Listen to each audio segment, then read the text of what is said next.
para que no se oiga esa retroalimentación. Perfecto, muy bien. Bueno, pues muy buenos días a todos. Gracias por la asistencia el día de hoy a nuestro seminario Café del Campo a la Taza.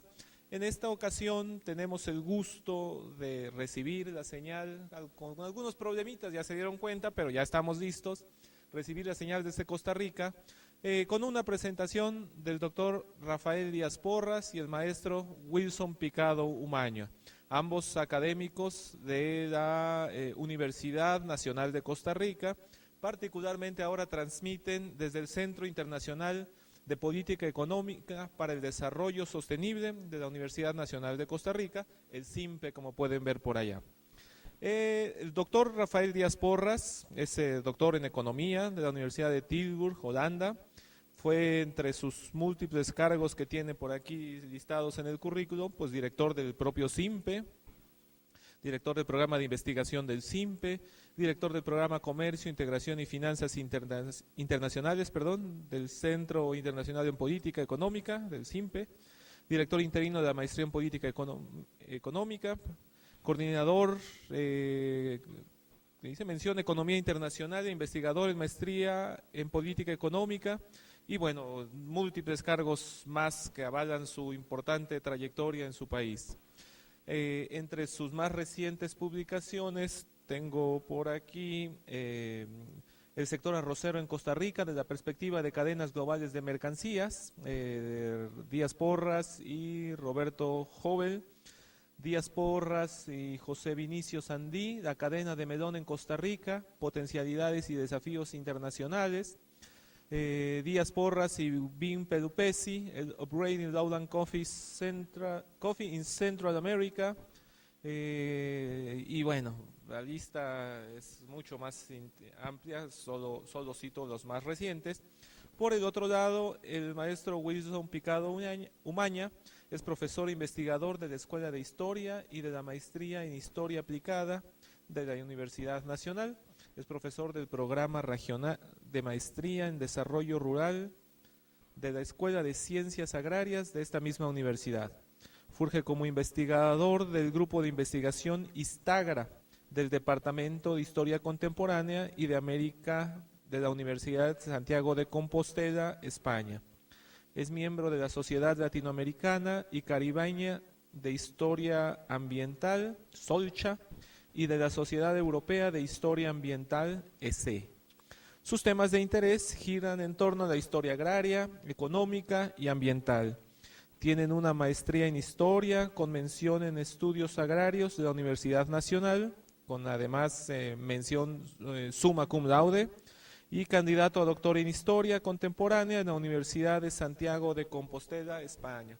Además, he de reconocer que hace unos meses que estuve por allá, los dos fueron unos excelentes anfitriones y les agradezco mucho haber aceptado esta invitación a la conferencia que nos gira en torno a la cafeticultura en Costa Rica. Y bueno, pues ya mejor les damos la palabra y los escuchamos, por favor. Buenos días y muchas gracias. Adelante. Buenos días, Pablo y los y las asistentes a la conversación. Para nosotros es un gusto poder interactuar con ustedes. Aquí a mi lado está Wilson, y como van a ver, la presentación va a tener un tono, una mezcla de un tono histórico con un tono económico. Hay veces economicista de mi parte, pero vamos a tratar de mostrarles un panorama sobre lo que son las transformaciones y perspectivas del sector cafetalero en el caso de Costa Rica. La presentación la vamos a compartir Wilson y yo, así que le doy la palabra a Wilson, quien va a iniciarla. Muy buenos días, Pablo, y a los colegas y las colegas que están en el auditorio. También hay que darles las gracias por esta oportunidad. Antes que nada les presentaré el esquema de la exposición, si les parece, para ordenar el discurso. Esencialmente vamos a hablar sobre 4 aspectos. Un primer aspecto será un análisis del sector cafetalero después de 1989, con algunos elementos de contextualización histórica, como lo apuntaba Rafael. En un segundo momento hablaremos sobre los cambios institucionales en el sector cafetalero costarricense después del 89. Asimismo, un tercer punto sería los cambios en la cadena. Y finalmente un cuarto punto dedicado a una especie de balance, a una serie de perspectivas, dilemas y contratendencias que podemos identificar en el sector cafetalero nacional.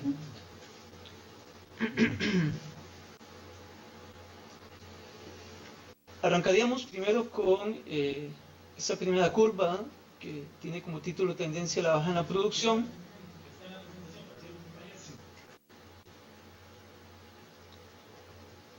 Perdón, Pablo, disculpa. ¿Están siguiendo la presentación?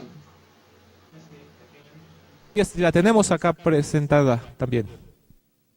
Muy bien. Entonces, empezaríamos con la primera curva, que es la curva, o bien que es el gráfico que presenta la evolución de la producción de café en Costa Rica desde la década de 1940 hasta los años 2000. Es bastante evidente, por una parte, un crecimiento acentuado de la producción entre los años 40 y la década de los 80, más o menos, que pasó de unos 400, 500 mil quintales oro a más de 3 millones en 1988, un año antes de la crisis, casualmente. A partir de los años finales de los 80 se empieza a originarse una curva de crecimiento, principalmente a partir de la década de los 90. Es importante anotar que esta primera expansión de la producción entre los 40 y los 80 estuvo muy vinculada con tres cosas. Por una parte, fue una expansión que se dio, como todos sabemos, en el contexto de la existencia de un mercado regulado del café, principalmente a partir de la década de los 60. Por otra parte, una expansión que se da con fuerte apoyo del Estado desde el punto de vista del crédito, de la asistencia técnica, entre otros aspectos. Y luego, es una expansión que se da en el contexto de un marcado proceso de tecnificación en los sistemas de cultivo, en la producción de café, en el marco de lo que comúnmente se denomina como la Revolución Verde. Esta tecnificación fue muy agresiva, fue muy intensiva para el caso costarricense, y esencialmente tuvo dos bases. Por una parte, un cambio varietal significativo de plantas de porte alto, conocidas acá localmente como el tipo arábigo, por ejemplo. Se pasó a plantas de porte bajo, como el caturra y el catuey, que eran variedades desarrolladas principalmente en Brasil y traídas desde allá a Costa Rica. Esa modificación varietal fue muy importante porque aumentó la densidad de siembra en las plantaciones y también incrementó los rendimientos por hectárea. Un segundo elemento de esa tecnificación tuvo que ver con la incorporación también intensiva de fertilizantes de origen industrial, que fue también un elemento decisivo para el incremento de los rendimientos por hectárea. Lo que pasa después de 1988 es lo siguiente. Por una parte, esa expansión se mantiene por lo menos hasta la mitad de los años 90, como una resaca de esa expansión que viene de los 40, pero a partir de la segunda mitad de los 90 se empieza a caer la producción. Y diríamos, simplificando, que hay dos elementos fundamentales. Por una parte está el elemento de mercado, claramente, en el sentido de que pues ya la caficultura costarricense se desarrolla en condiciones de mercado bastante distintas antes del 88, respecto a las vigentes antes del 88, pero también tiene que ver con pareciera una crisis agroecológica en las plantaciones de café después de los 90. Este paquete técnico que se implementa a partir de los 50 parece que a partir de la segunda mitad de los 90 se empieza a entrar en crisis. Por una parte por el envejecimiento de las plantaciones y también por las mismas contradicciones de la intensificación tecnológica. El aumento de las densidades de siembra, por ejemplo, hizo más vulnerables las plantaciones al ingreso de plagas o enfermedades que antes eventualmente no tenían efectos tan dramáticos. Entonces pasaríamos a las siguientes curvas que tienen que ver con la disminución de la participación relativa del café en la economía nacional. Aunque el café se tecnificó y aumentó su producción significativamente a lo largo de ese periodo de la segunda mitad del siglo XX, ciertamente en términos generales, en el contexto del sistema económico nacional, fue perdiendo cada vez mayor relevancia. La primera curva que presenta la participación promedio del café en el Producto Interno Bruto es muy evidente en ese sentido. Aunque ya Costa Rica en los años 60 no era una economía cafetalera, como lo era a finales del siglo XIX, ciertamente el café tenía algún peso todavía importante, que se va perdiendo y que va cayendo incluso a cerca del 1% en el año 2000. Esta caída también se evidencia muy bien en cuanto a la participación del café en las exportaciones totales. Ahí viene un dato de 1894, cuando el café abarcaba casi el 90% de las exportaciones totales. Había aquí un refrán entre los políticos que decía que el mejor ministro de Hacienda de Costa Rica es una buena cosecha de café, en el sentido del peso que tenía el café en la estructura económica nacional. Ese peso va perdiendo importancia, como se evidencia en esa curva, pues hace tener una participación verdaderamente baja a finales de los años 90 del siglo XX. Un tercer elemento muy importante es que esa expansión del café a partir de los 50 fue geográficamente desigual. En esta curva, tal vez lo importante es que veamos sobre todo la curva de color azul, que es la que muestra este crecimiento, y luego está baja a partir de los 90. Pero les pediría que pasemos casi que inmediatamente mejor al mapa que tenemos en el punto E, porque me resulta más útil para presentarles esta dinámica geográfica del café después de los 50.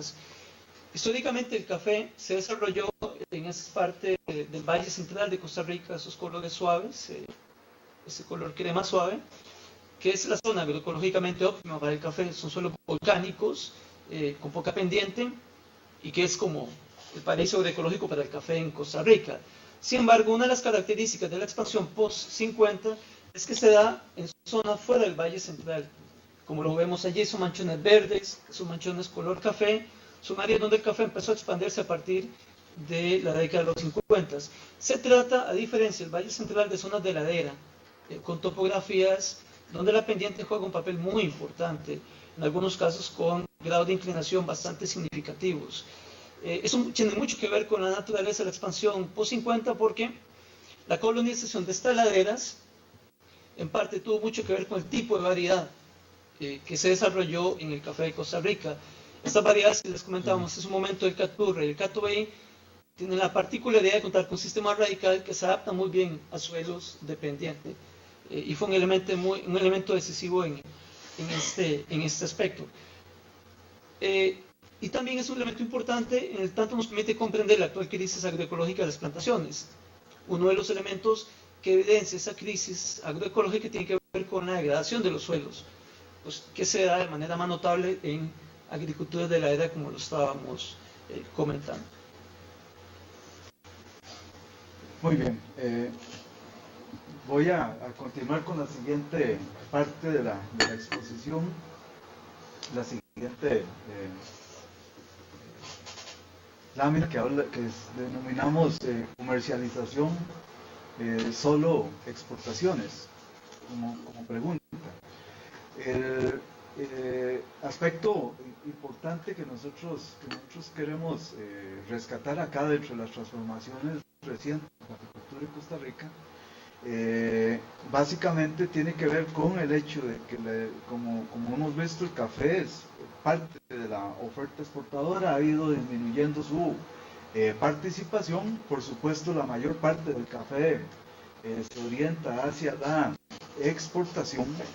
Sin embargo, a la par de este proceso, y un poquito lo refleja en la lámina de la izquierda, la curva color rojo, está presente una dinámica del consumo nacional. Esa dinámica del consumo nacional queríamos rescatarla en el siguiente aspecto. Como pueden ver, en los años más recientes, esa tendencia lo que nos muestra es la relación del consumo nacional en relación con el café comercializado. En algún momento ha crecido, incluso en momentos que las exportaciones de Costa Rica estaban disminuyendo, esa proporción hacia el mercado local estaba creciendo. Y bueno, ¿por qué rescatamos esto dentro de las transformaciones? Es importante que el café de consumo local, hasta principios de los años de 1990, estuvo incluido como parte de la canasta básica con precios regulados. Entonces ahí habían dos aspectos importantes. Uno, el productor de café, los comercializadores de café, estaban obligados a destinar un porcentaje de su producción al mercado local. Este porcentaje estaba entre 10 y 12%. Mientras que esta regulación se aplicaba y el café formaba parte, el café de consumo local, formaba parte de la canasta básica con un precio regulado, esta orientación de café, en realidad lo que estaba resultando era un consumo local de café de muy baja calidad. En realidad lo que se quedaba en el mercado local era lo que era imposible exportar, y además se daba hacia el consumidor un café de lo que llamamos aquí en Costa Rica de mezclas, que en el ambiente nuestro mezclas era mezclar café de baja calidad con otros elementos, por ejemplo maíz o cualquier otro aspecto. Desde el punto de vista de calidad del café que se consumía internamente, entonces teníamos una calidad muy baja que en la coyuntura de la crisis de precios de los años 90, los caficultores lograron modificar, lograron aprovechar esa situación para sacar el café de la canasta básica, de esa regulación de precios. Y el tema importante que estuvo acá es que a partir de este cambio empezamos a verificar en el mercado local, en el mercado de consumo local, un mejoramiento, digamos, en la calidad del café consumido internamente.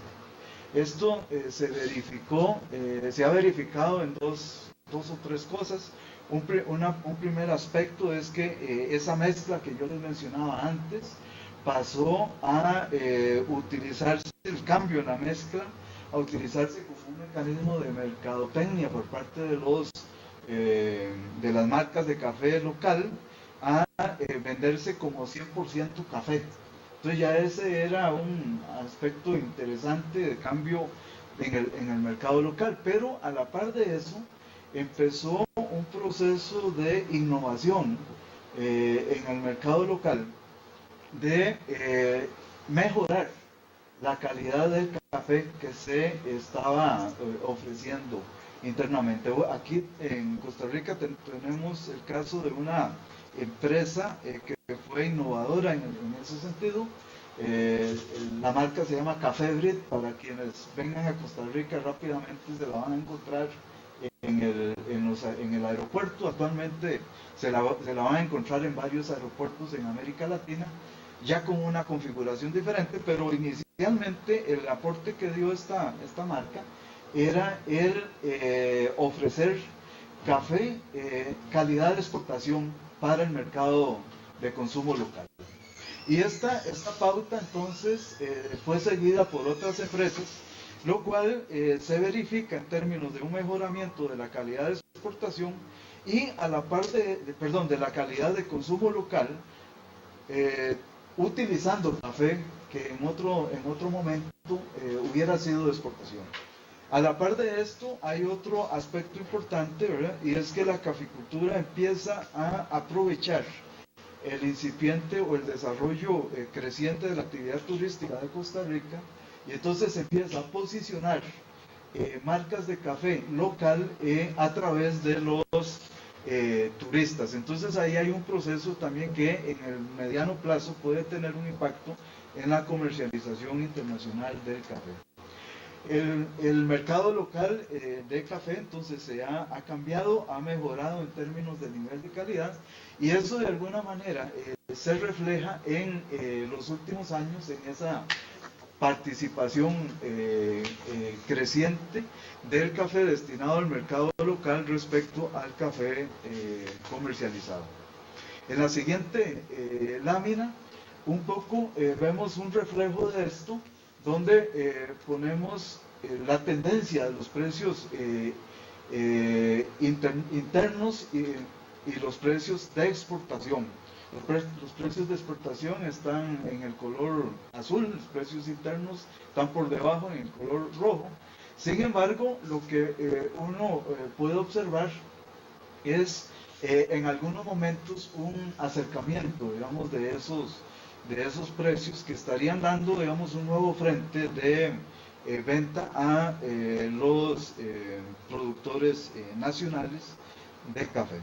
En años más recientes incluso hay un conflicto porque a partir de que los precios internacionales del café han sido muy atractivos, hay torrefactores costarricenses que han mostrado un interés por importar café para poder satisfacer la demanda local. Ahí ha habido una discusión importante porque como país productor el café tiene barreras importantes a la importación de café como materia prima, pero esto refleja de alguna manera el dinamismo de ese mercado local. En la siguiente lámina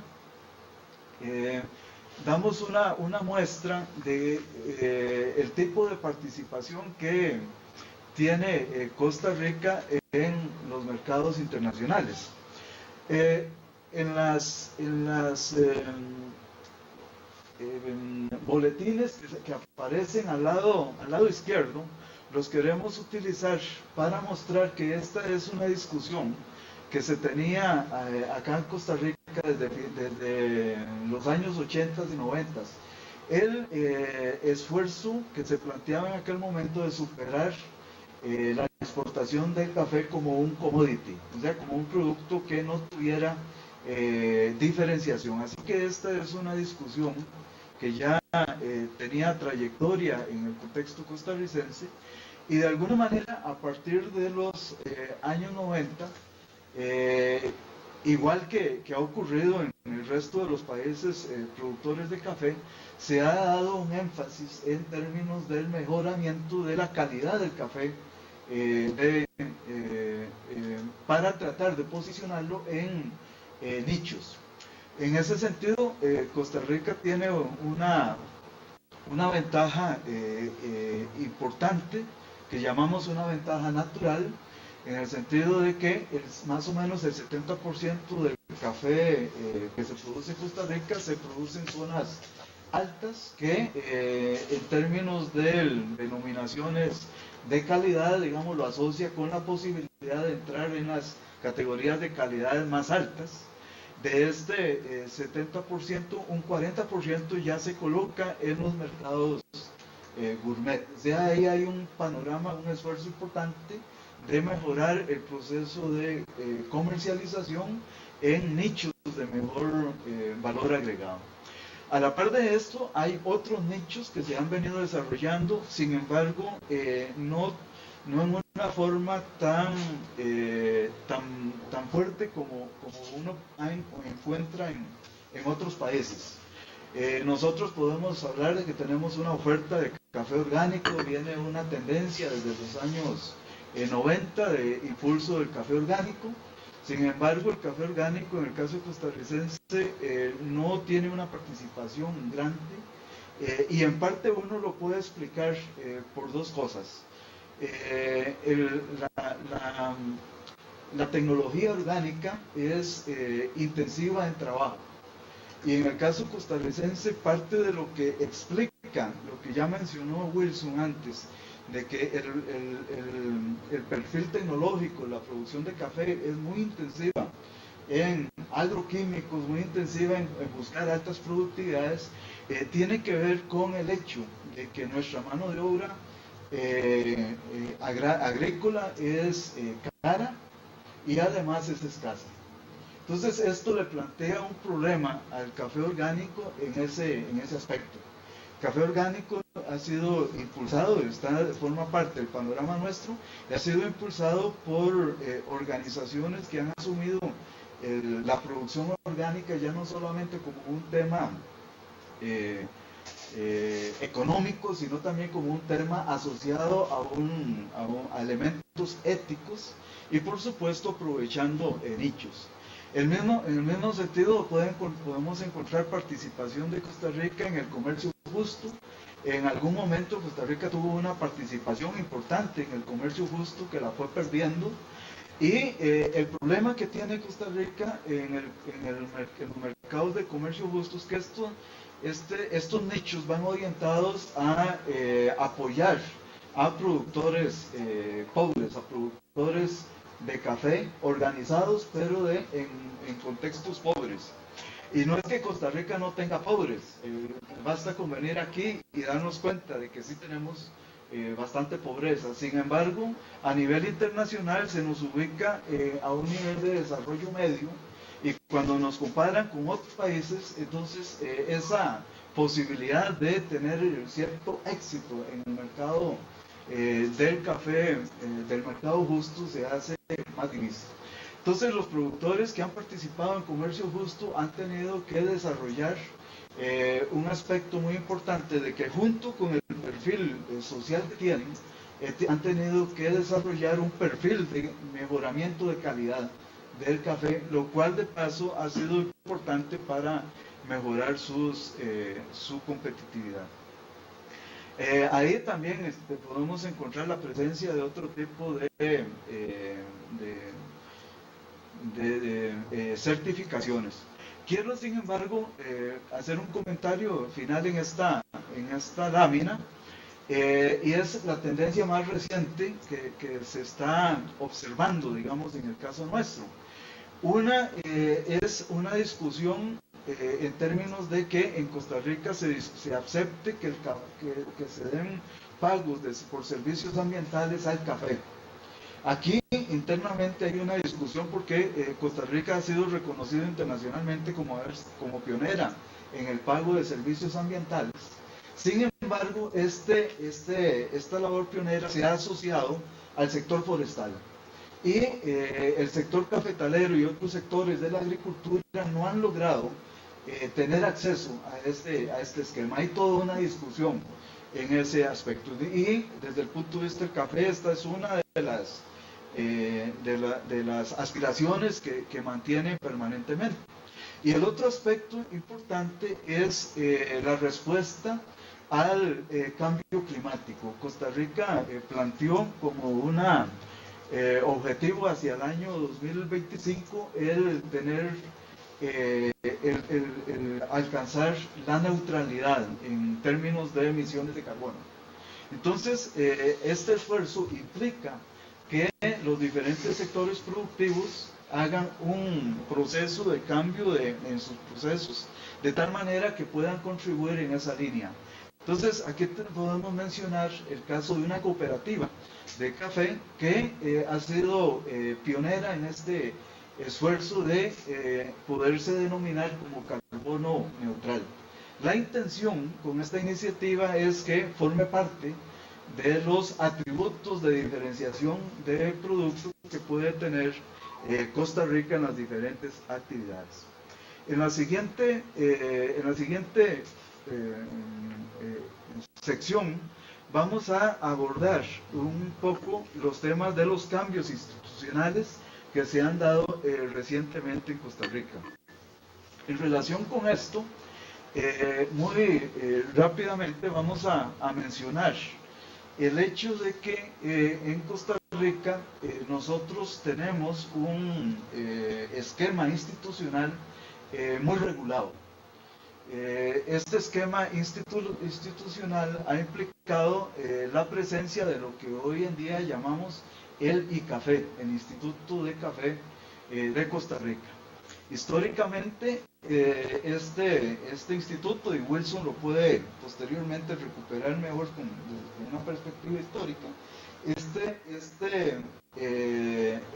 esta institucionalidad se desarrolló a partir de la confrontación que se daba entre los productores de café con los beneficiadores, o sea, los procesadores de café y los exportadores. Esto culminó a principios del siglo XX con la institucionalización del Instituto de Café de Costa Rica, y a partir de ahí se establecieron una serie de reglas que en lo más fundamental tienen que ver con un proceso regulado de comercialización, donde en Costa Rica no existe la venta en firme de café, sino que los productores entregan café a los procesadores, que llamamos aquí beneficiadores, y esa entrega de café se da en términos de una consignación.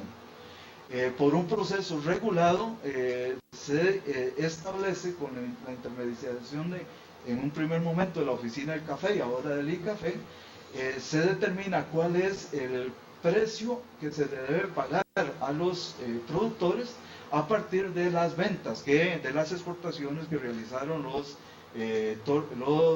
beneficiadores y los exportadores. Este ha sido un elemento muy importante, a mi juicio, de estabilidad para la producción cafetalera de Costa Rica. El otro aspecto que está ahí presente es que con el tiempo, con la evolución de esta institucionalidad, también esto permitió desarrollar procesos de investigación en la caficultura que han incidido en los altos rendimientos agrícolas que disfrutó Costa Rica en algún momento en la caficultura. ¿Cuál es el tema desde el punto institucional? Bueno, que de alguna manera esa institucionalidad que se desarrolló era una institucionalidad muy gubernamental. O sea, el gobierno podía tener una participación muy fuerte en la determinación de la estructura de conducción del café. Y entonces, tal como lo pueden observar en ese boletín al lado izquierdo, ese es un boletín de 1994, en el sector cafetalero había como la consigna de lograr que ellos tuvieran una mayor representatividad, y de alguna manera lo que se decía era sacar la politiquería del café. Esto se reflejó en un cambio importante que se da a partir de una modificación de la ley a principios de los años del 2003, en el cual ya el ICAFE su dirección queda en manos del sector cafetalero, con una participación, como ustedes lo pueden ver en uno de los cuadros, una participación de productores, beneficiadores, exportadores y torrefactores, y el Estado tiene solamente un representante. Entonces, este es un cambio importante que ha tenido algunas consecuencias. Para los cafetaleros, darse cuenta de que haber sacado al Estado pues tiene ventajas. Sacaron la politiquería, pero tenían algunas desventajas. Cierta prioridad estatal del Estado la perdieron. Esto se reflejaba mucho en la existencia de un convenio entre Café y el Ministerio de Agricultura que apoyaba los procesos de extensión. Estas actividades las asumió el Café, pero históricamente, por ahora, después lo vamos a comentar un poquito, ha terminado en un debilitamiento de ese proceso de extensión. El otro aspecto importante es que al tener el sector en sus manos la conducción del ICAFE, han tenido una discusión que en algunos momentos los ha inmovilizado. Y esa inmovilización es una confrontación al interior del café de las pautas que debe seguir desde la perspectiva de los productores y desde la perspectiva de los otros participantes en la cadena de café. Bueno, con esto podemos observar en esta siguiente lámina que han habido una serie de modificaciones que se han venido dando. Uno de los aspectos importantes entonces ha sido el hecho de que se ha tratado de despolitizar el ICAFE, que el ICAFE asume la tarea de extensión y el gobierno se retira de esa parte.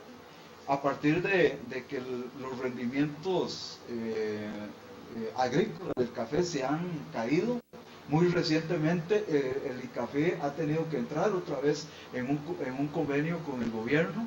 Y otro aspecto importante dentro del cambio institucional ha sido, a partir de los años 90, la incorporación del lema del desarrollo de calidad en el sector. Ahora, esto nos lleva a otro aspecto importante, y es a los cambios que se han venido dando en la estructura del café de Costa Rica. Aquí quiero señalar 2 o 3 elementos. En Costa Rica, para empezar, por ser una cadena muy regulada, es relativamente sencillo hacer un dibujo de la cadena. Pueden pasar a la siguiente.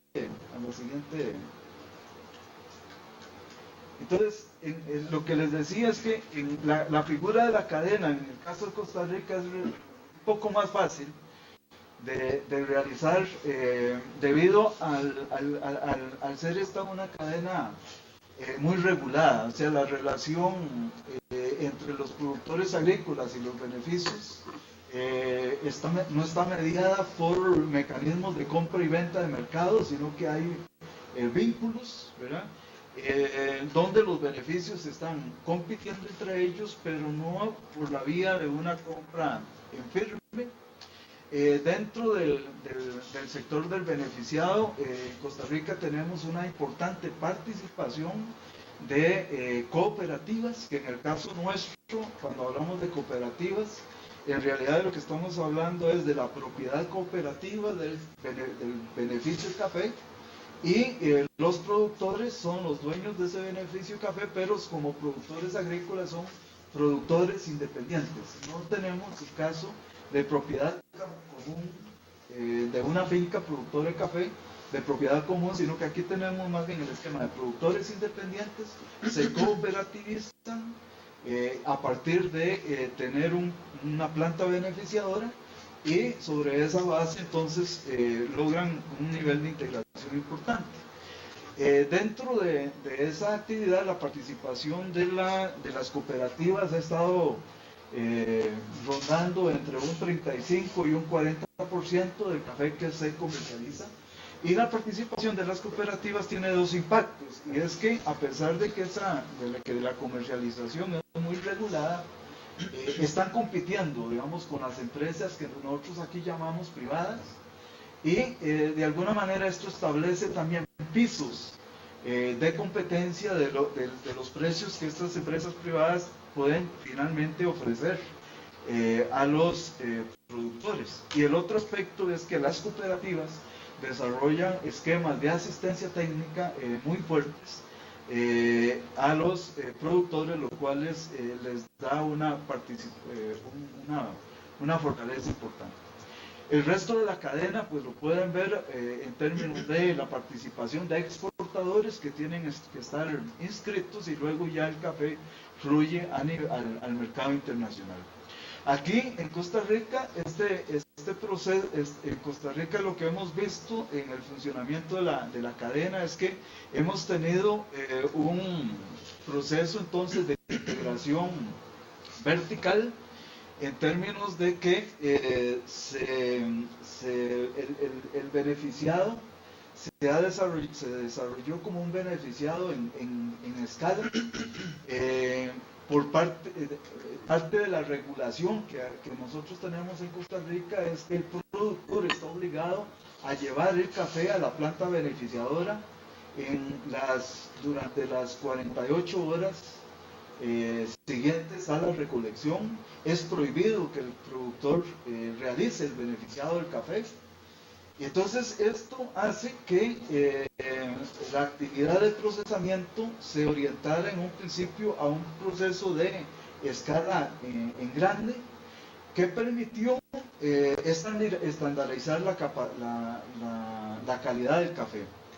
Sin embargo, esto llevó a un problema, y es que el llevar el café, el procesarlo en gran escala, generó una operación de las beneficiadoras de trabajar el volumen, y cuando se nos vino el tema de la calidad, entonces se detectaba de que este tipo de procesamiento tenía problemas de calidad, se perdía la calidad del grano en el mismo proceso de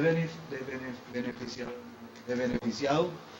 Y a la par de esto empezaba a ser muy evidente de que el procesamiento en volumen era muy intensivo en el uso de agua, lo cual también daba un punto negativo desde el punto de vista del perfil ambiental que tenía el proceso beneficiado en Costa Rica. En los años 90 este problema terminó con un proceso de regulación a las beneficiadoras que las obligó a disminuir totalmente el uso del agua y tratar de disminuir ese problema de la contaminación. ¿Y por qué era el tema del agua? Era muy sencillo. Las empresas beneficiadoras, como estaban compitiendo por volumen, le ofrecían a los productores que les recibían, para que ellos disminuyeran costos, les recibían en la fase final de la cosecha el café verde, el café medio maduro y el café maduro. Y ellos, por el mismo procedimiento, utilizando agua, podían realizar esta clasificación, que al final entonces tenía dos problemas: uno en términos de contaminación y uno segundo en términos de que afectaba la calidad del café en el proceso beneficiado. Con la crisis, entonces lo que se ha venido dando es un cambio en este aspecto, con un mayor énfasis en el tema de la calidad. Nada más para terminar esta parte y que luego Wilson entre en la fase final de la exposición. En el siguiente cuadro, en la siguiente lámina, quiero mostrarles un par de detalles importantes. Si nosotros observamos un poco los actores en la cadena de café de Costa Rica, la primera cuestión importante es que, asociado con esa caída de la participación o de la importancia de la caficultura a nivel nacional, pues esto va asociado con una disminución de productores. Nosotros los denominamos entregadores porque por el mismo carácter regulado hay gente que entrega el café en diferentes plantas beneficiadoras, y esa es la forma en que los pueden registrar, pero esta es una aproximación de la cantidad de productores que nosotros disponemos. Pueden observar de que la cantidad de beneficios, o sea, de plantas beneficiadoras de inicios de los años 90 a inicios de los años 2000 bajaron, y de pronto se incrementó. O sea, pasamos de 103 a 95 y luego a 113. Aquí están en juego dos tendencias muy interesantes. Una tendencia es que a finales de los años 90 la mayor parte de las empresas beneficiadoras y exportadoras de capital privado nacional quebraron, y entonces en el panorama costarricense lo que quedó fue las cooperativas, ¿verdad? Menos cooperativas, pero siempre con una presencia importante, y empresas transnacionales. Ese es un efecto que entonces se observa en esa disminución de beneficiadores. Pero el segundo aspecto interesante es que se desarrolló una contratendencia que uno la observa en la cantidad de beneficios pequeños que se puede observar acá. Luego lo vamos a ver. Observa que en el segundo renglón teníamos en el 2004 95 beneficiadores y luego tenemos 103. Esto está asociado a que se empezó a desarrollar una tendencia de beneficios pequeños que procesan menos de 5.000 quintales, que están orientados hacia nichos especiales, nichos de calidad. Entonces se está mostrando una contratendencia que todavía no procesa un volumen importante en Costa Rica, pero que da una idea de una presencia fuerte de transnacionales en la parte de beneficiado y una contratendencia de microbeneficios en ese mismo proceso. Bueno, vamos a continuar ahora con la parte final de la exposición, planteando algunas perspectivas, dilemas y contratendencias que Wilson les va a comentar. Muchas gracias, Rafael. Como lo apuntaba Rafael, en este apartado nos vamos a dedicar a presentar una suerte de balance, rescatando también algunos elementos de contratendencias que se evidencian en el sector cafetalero costarricense. Hay un primer elemento, que es el primer cuadro, el cuadro A, que está presente allí en la presentación, que se refiere al crecimiento del número de microbeneficios, como lo apuntaba Rafael. Es decir, de instalaciones que procesan no más de 3.000 fanegas anuales. Quisiera que sobre todo veamos el dato en la línea de total de microbeneficios, para evidenciar cómo prácticamente se duplica la cantidad de microbeneficios entre el año 2005 y la cosecha 2009-2010. Ese ciertamente es un incremento que podemos contemplar desde dos puntos de vista, desde el punto de vista cuantitativo y también desde el punto de vista cualitativo. Desde el punto de vista cuantitativo, como lo explicaba también Rafael, ciertamente es un crecimiento que no ha implicado una modificación en cuanto a la concentración del procesamiento del café. Más o menos estos 111 microbeneficios que tenemos para la cosecha 2009-2010, como se aprecia allí, procesan poco más del 3% del total de la cosecha. Es decir, es bastante poco lo que todavía cubren, aun cuando representan cerca del 50% de las firmas procesadoras.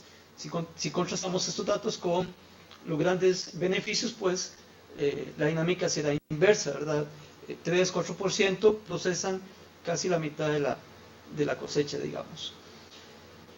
Ahora bien, desde el punto de vista cualitativo, sí es un proceso que tiene un impacto significativo.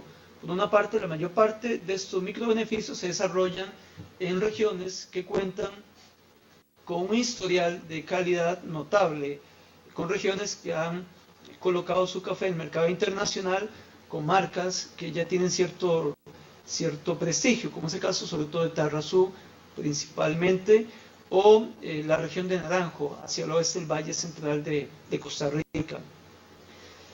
De alguna manera, entonces, se trata esta expansión de los microbeneficios de un proceso de empoderamiento regional por parte de los productores, un empoderamiento a partir de la calidad de su producto y también de cierta autoidentificación con un territorio, con un espacio histórico que le da un valor agregado cultural muy interesante. Por otra parte, también se trata de un empoderamiento en cuanto al desarrollo de nuevas estrategias de venta, como lo apuntaba también Rafael, que se aprovechan nichos de calidad que están allí más o menos seguros para este tipo de regiones y que los productores pues han identificado desde muchos años atrás, ¿verdad? Así que se trata entonces de una expansión que no es fortuita territorialmente hablando.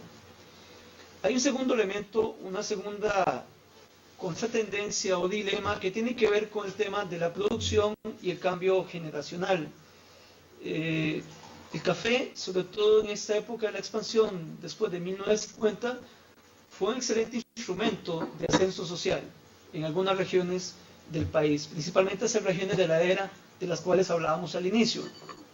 La tecnificación viabilizó la producción en pequeña escala y fue una herramienta para que familias que estaban justo sobre el nivel de la acumulación lograran incrementar sus áreas de cultivo y lograran posicionarse como productores relativamente bien capitalizados.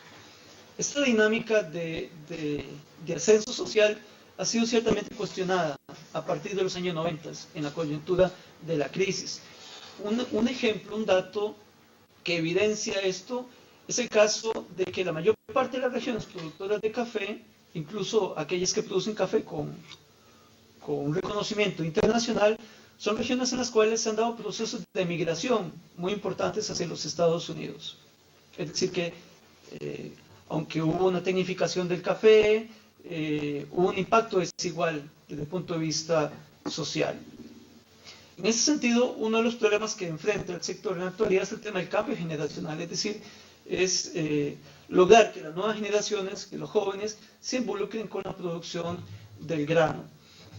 De alguna manera, ese problema generacional se está evidenciando con un programa que se está implementando a nivel nacional que busca renovar las plantaciones de café en todo el país.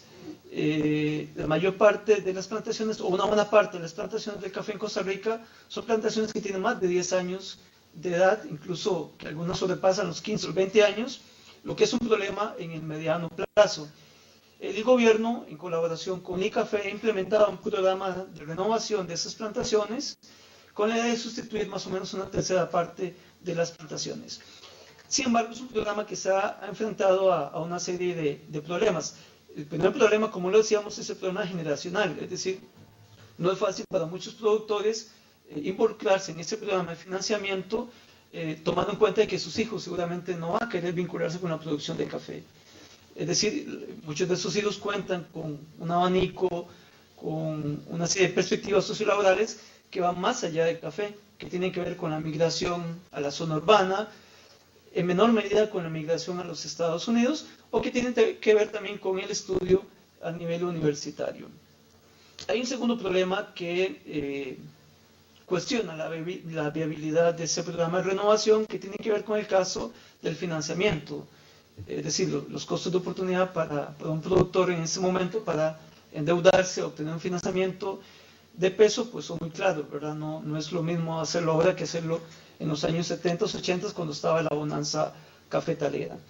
Y un tercer elemento tiene que ver con el tema del material genético, que el país no está preparado para desarrollar una renovación de esta escala, desde el punto de vista de la explotación de plantas para desarrollarla. De alguna forma, el siguiente gráfico que tenemos allí, lo que quisiera que veamos, para no entrar en detalle, se refiere a que en realidad la última gran renovación de las plantaciones de café en Costa Rica se da casualmente en los años 80, finales de los 70 e inicios de los 80, y se da principalmente en el contexto del ataque de la roya, pues, que es una enfermedad que prácticamente se expandió por toda América Latina. Podría decirse que esta fue la última coyuntura de renovación de las plantaciones importante. Esta renovación se dejó de lado a partir de los 90, a partir de los primeros años del siglo nuevo, y no es sino hasta ahora que se empieza a retomar. Un tercer dilema importante que enfrenta actualmente el sector tiene que ver con el tema del impacto social de la producción. Aunque hay experiencias, como se ha apuntado anteriormente, en cuanto a colocar el café en nichos de calidad que pagan un sobreprecio atractivo, aunque lo veremos más adelante, hay experiencias e intereses en cuanto a desarrollar signos de calidad distintivos para la producción regional, como las DO o las IG. Uno de los problemas que enfrenta el sector en ese momento es el tema del impacto social. La mayor parte de la cosecha, o una buena parte de la cosecha del café en Costa Rica en ese momento está siendo recogida por migrantes indígenas del sur de Costa Rica y el norte de Panamá, así como también por migrantes nicaragüenses temporales. Ha habido todo un dilema en torno a esas migraciones, porque ciertamente no se ha dado en condiciones adecuadas. Hay problemas en cuanto a la cobertura, en cuanto a seguros de salud, incluso en cuanto a los pisos salariales que se han pagado a ese tipo de recolectores. Esto, digamos, que es una contratendencia muy dramática, muy evidente respecto a la otra tendencia de vender ese café de calidad, de ese café gourmet. Hay un cuarto elemento muy importante que ya lo mencionábamos y tiene que ver con el tema de la calidad del cliente.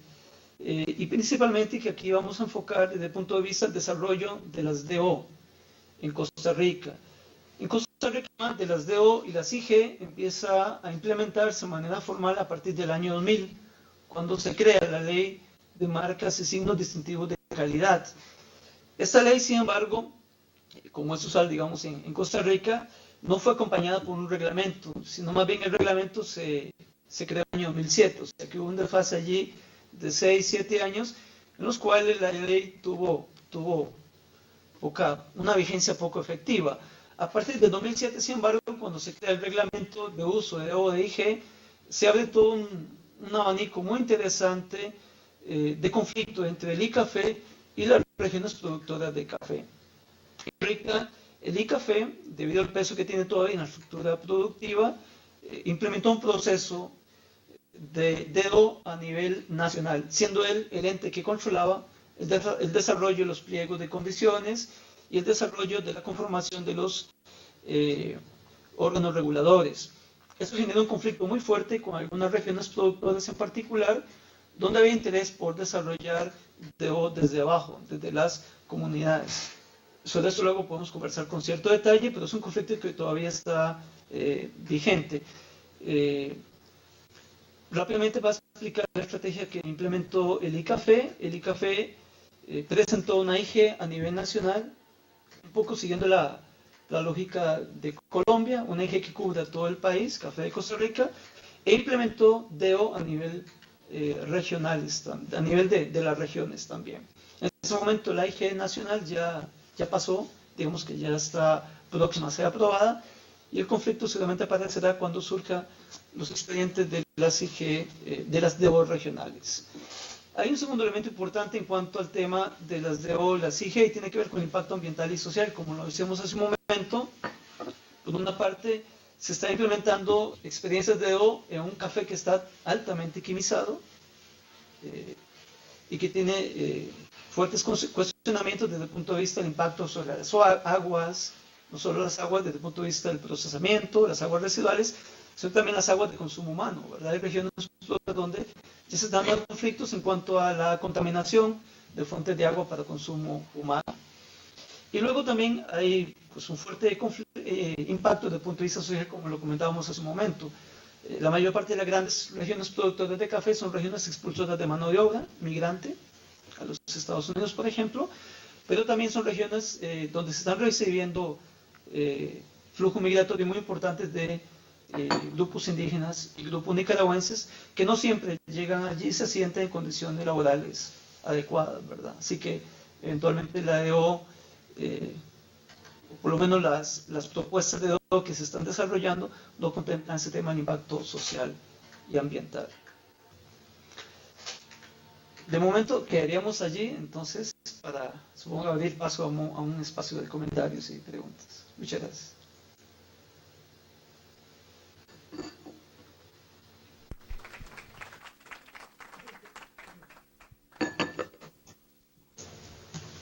Bueno, ¿nos escuchan? Sí, claro. Muy bien, bueno, ya nos escucharon los aplausos porque nos tardamos en prender el micrófono, pero estaban los aplausos para ustedes. Gracias. Muy bien, nada más esperamos tantito a que nos regresen la imagen porque ahora tenemos la computadora nada más. Si nos pueden cambiar, por favor.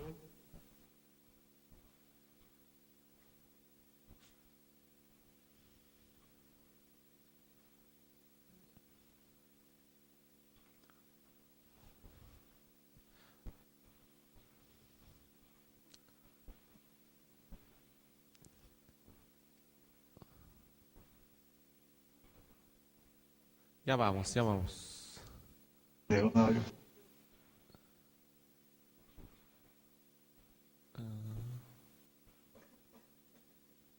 Ahí estamos, ahora sí.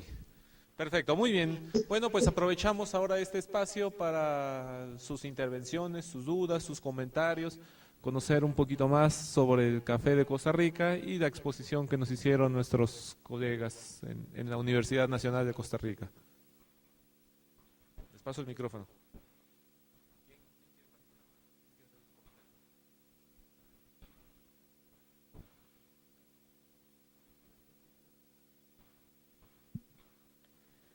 Bueno, mi pregunta es relacionada al consumo y quiero saber cuál es el consumo per cápita en Costa Rica y cómo ha sido su evolución a través del tiempo desde los 60 a la fecha.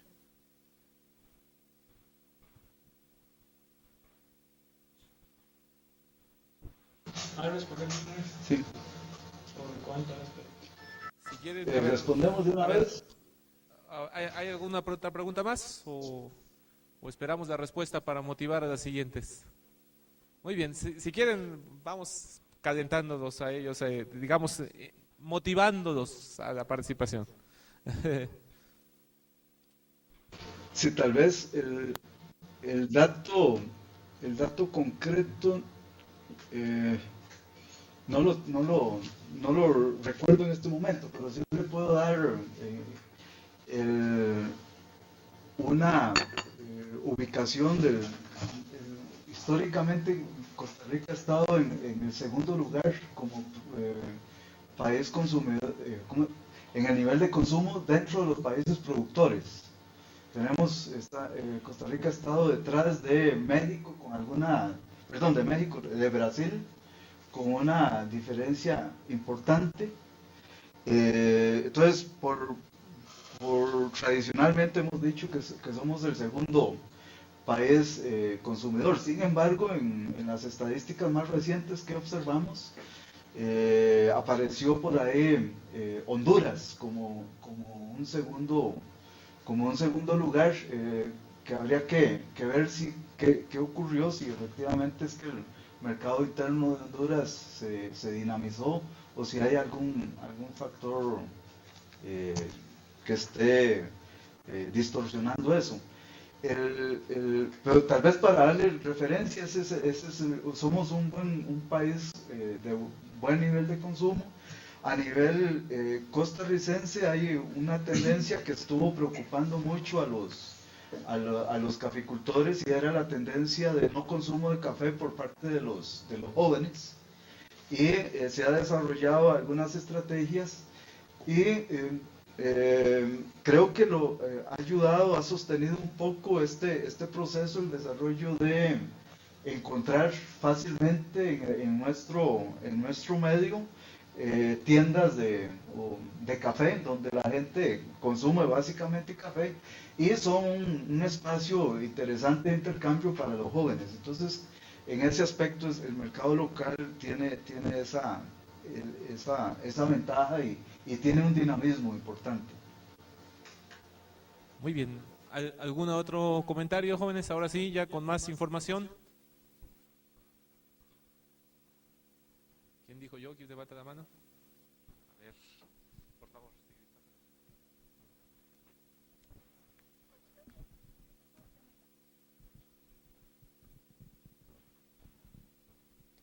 Sí, bueno, mi pregunta es para quien la quiera responder. Bueno, vemos que hay una situación de crisis en cuanto a que ya no hay gente que quiera trabajar en el sector cafetalero, no solo en Costa Rica, sino también en México y en los diferentes países que producen café. Entonces, mi pregunta es si tiene alguna propuesta de cómo incentivar a que las personas quieran trabajar en este sector. No la atiendo yo. Esa es una pregunta difícil y la vamos a abordar de alguna manera. Efectivamente, este es un tema de preocupación por parte del sector. Hay una tendencia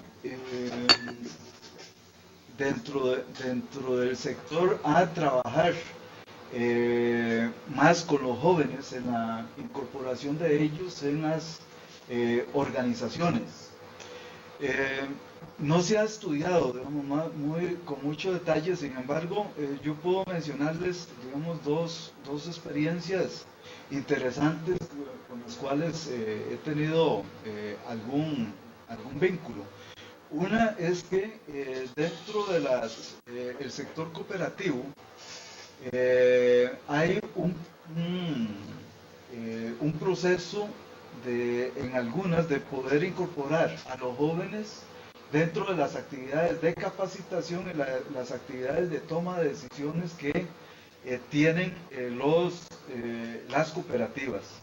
También hay una tendencia a quedar más claro, a tener más claro de que un elemento importante en las zonas rurales para que los jóvenes se puedan interesar más en el tema de la continuidad de la producción del café es el poder tener la educación secundaria y la educación universitaria más cercana a las regiones, de tal manera que en este proceso no los saque de su entorno. Normalmente en las zonas cafetaleras los muchachos, si continúan el nivel de secundaria, se salen de la región y ellos pierden el vínculo, digamos, productivo que pueden tener. Ahora, como estrategia clara en el país no se ha definido en nada. Hay algo que sí se puede, que no se ha analizado, digamos, a profundidad, y es que en algunas de las iniciativas innovadoras que uno puede observar en la caficultura son iniciativas que están en manos de jóvenes, digamos, de una nueva jornada de cafetaleros, pero con un perfil un poquito diferente. Es jóvenes con niveles de educación que se mantienen en la caficultura tratando de darles valor agregado. Sin embargo, estos son apenas experiencias, no es una tendencia en general. En un proceso de consulta que nosotros hicimos recientemente, lo que uno puede concluir es que desde el punto de vista de los agricultores lo que hay es un pesimismo respecto al futuro que puede tener la caficultura. Wilson, no sé si tenías... Sí, apoyando lo que decía Rafael, yo diría que hay un optimismo en ese pesimismo generalizado, hay un optimismo puntual y potencial en torno a la incorporación de los jóvenes, y pondría dos casos como ejemplos. Por una parte, el tema del microbeneficiado, además del empoderamiento del que hablábamos durante la presentación, ciertamente demanda un capital humano que perfectamente en algunos casos lo está brindando la gente joven, ¿no? Ya el manejo del microbeneficiado implica el manejo de procesos agroindustriales a los cuales el viejo productor, el antiguo productor no estaba acostumbrado, y que en algunos casos algunos jóvenes han ido tomando el papel decisivo en estos procesos. Y también otro ejemplo del tema de los sellos de calidad, no solo las DO, las IG, sino otro tipo de sellos, en los cuales hay una serie de procesos sofisticados, de trazabilidad, etcétera, dentro de los cuales los jóvenes con cierta formación, en algunos casos han podido tomar una posición también relevante. Además, en toda esta ola de vincularse directamente con algunos compradores, pues siempre el manejo de un idioma como el inglés, una serie de conocimientos básicos, pues ayuda mucho. En eso los jóvenes usualmente están mejor preparados que sus padres. De alguna forma, digamos, son dos ejemplos de optimismo puntual y potencial en ese pesimismo generalizado del que hablaba Rafael. ¿Algún otro comentario? ¿Alguna otra pregunta?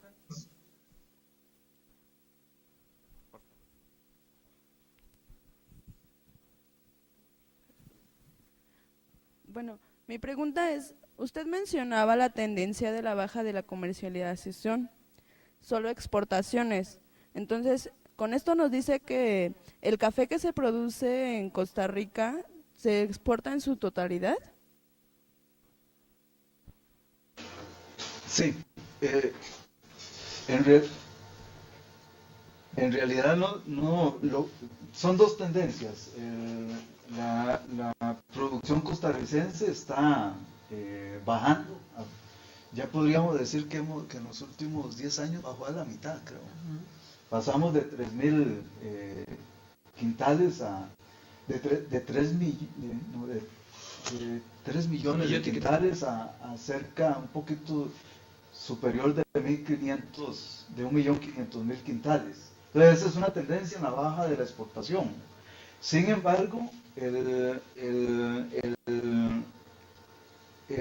alrededor de, en la gráfica que vimos, un poco más del 10% se orienta hacia el mercado local. Entonces, son dos tendencias. Una disminución de la producción nuestra en general, eso implica disminución de exportaciones, pero esa producción se exporta cerca del 90%, 88 al 90%, y la otra parte al mercado local. Con la diferencia de que ahora el mercado local no debe ser atendido por ley, sino que se atiende, digamos, como un mercado de interés económico. Digamos, no es una obligación para el exportador dejar orientar café hacia el mercado local. No sé si con eso aclaro un poco. ¿Algún otro comentario, jóvenes?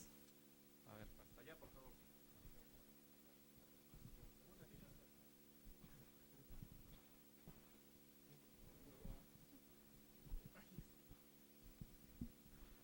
Buenos días, mi nombre es Diego.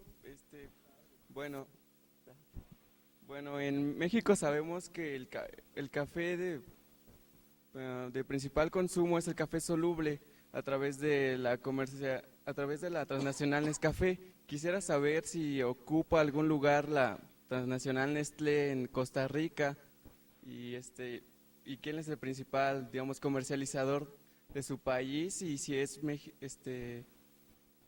nacional o es transnacional, y si el beneficio llega realmente a su población productora. Sí, en el caso nuestro, pues efectivamente se puede encontrar Nestlé. Sin embargo, el mercado nuestro no es, aunque se consume café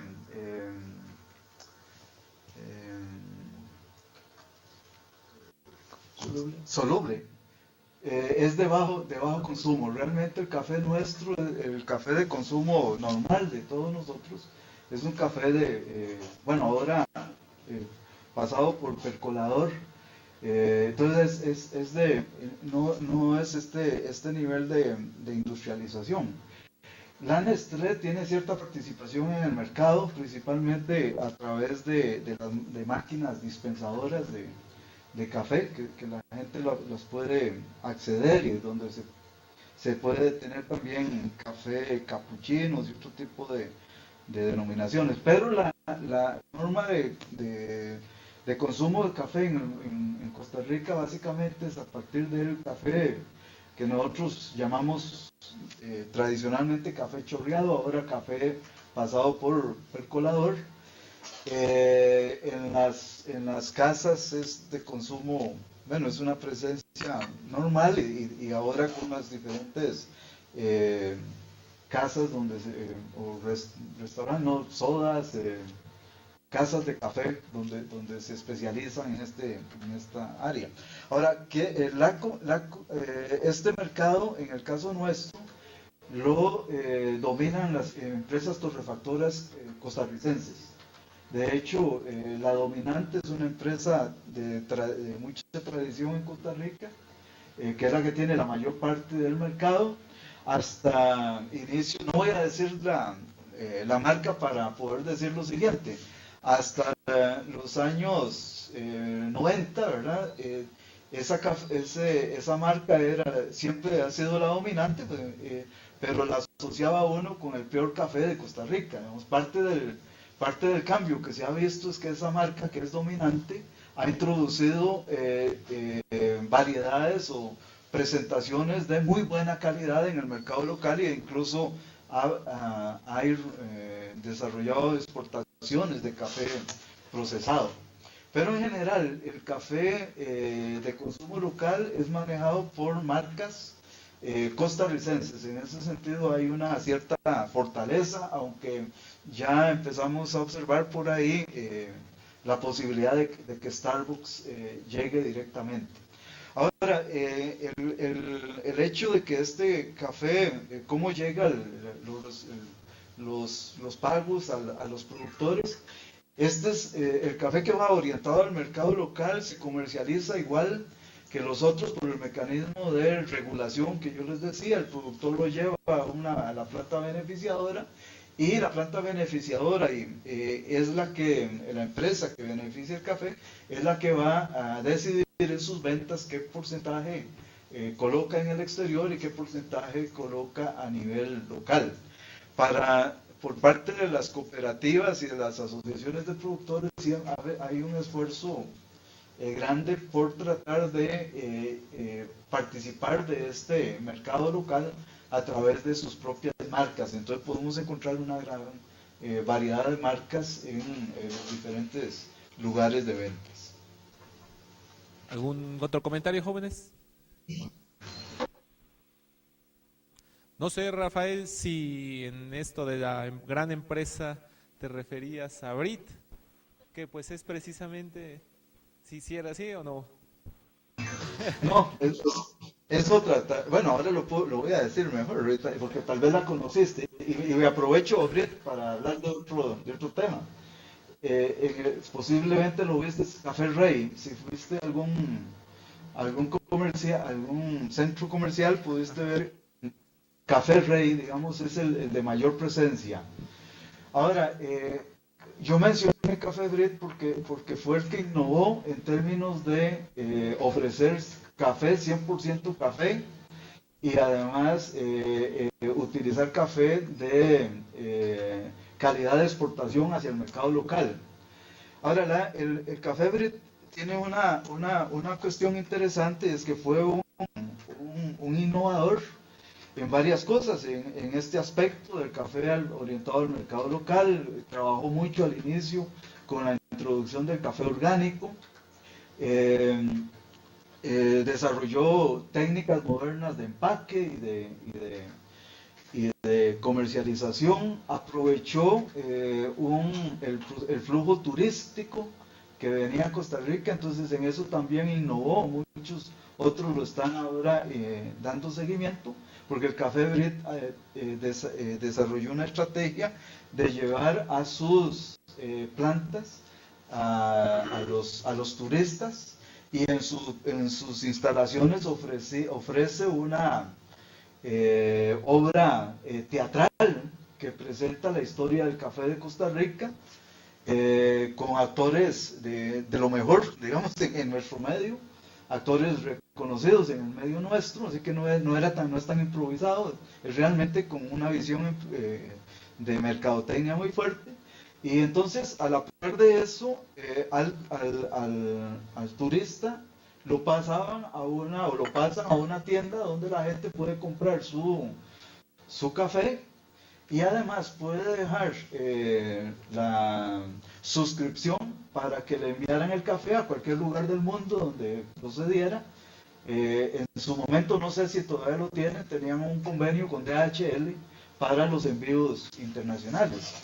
Ahora, lo interesante de esta marca es que evolucionó, y entonces ahora en realidad es una comercializadora, porque hacia lo que evolucionó es hacia el desarrollo de tiendas donde venden, bueno, en general mantienen ellos la presencia de la marca del café para consumo en todos los centros comerciales, pero evolucionó hacia el desarrollo de tiendas en los aeropuertos. Entonces entiendo que ellos tienen tiendas, bueno, aquí en Costa Rica, pero también tienen tiendas en Chile y en Perú, donde proyectan la marca de Café Brit. Pero a la par del Café Brit, entonces venden confituras en base a café y también artesanías. Ahora, esa evolución tiene algunas particularidades interesantes. Entonces ya hoy en día no es una empresa torrefactora, es una empresa comercializadora. Cuando se fue a Perú, en realidad el Café Brit que venden en el aeropuerto de Perú es Brit, pero no es café costarricense, es café peruano. Entonces ahí hay un cambio importante de la estrategia. Cuando venden artesanías, por ejemplo, en Costa Rica ya tuvieron un conflicto con artesanos locales porque los sustituyeron los modelos los sustituyeron con el hecho en China o en alguna parte del Asia, que son más baratos, ¿verdad? Como un comportamiento de una empresa transnacional, ¿verdad? En ese sentido, digamos, tiene una evolución fuerte, que sí, que es una empresa con una sede en Costa Rica. Tal vez como anécdota muy importante es que todo este proceso innovador lo desarrolla, el dueño es un norteamericano que trabaja como broker en café. Entonces cuando él llega acá, en realidad él trae un conocimiento del mercado que aquí no abunda. O sea, eso permitió ese proceso de innovación, pero de alguna manera marcó una pauta que hoy en día le están tratando de seguir otros. Por ejemplo, ese vínculo con el turismo, algunas cooperativas lo están tratando de también desarrollar. Muy bien, ¿alguna otra pregunta, jóvenes? ¿Algún otro comentario? ¿No? Y bueno, justamente Rafael, ahora que decías sobre el café Brit, hace ya muchos años el primer café Brit que conocí fue precisamente peruano.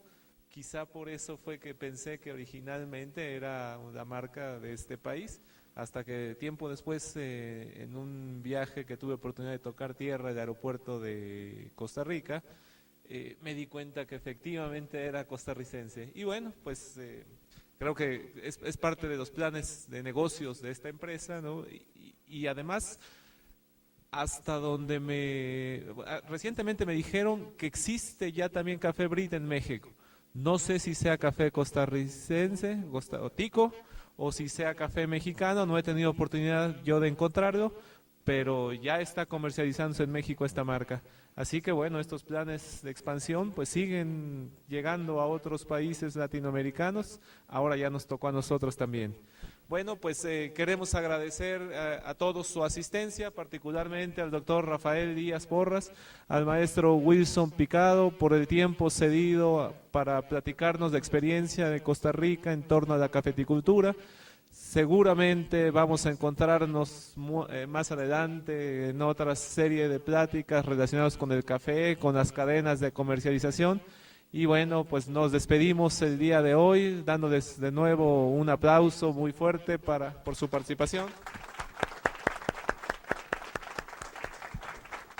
Y bueno, también agradecemos a los alumnos que nos acompañaron el día de hoy. Gracias por la visita, pues que no es tan corta, ¿no? tan pequeña. Gracias por visitar esta escuela, esta FES Acatlán, que siempre los recibe con mucho aprecio, con mucho cariño, y esta es su casa, como ya sabe. Bueno, pues muchas gracias. Hasta luego. Hasta luego.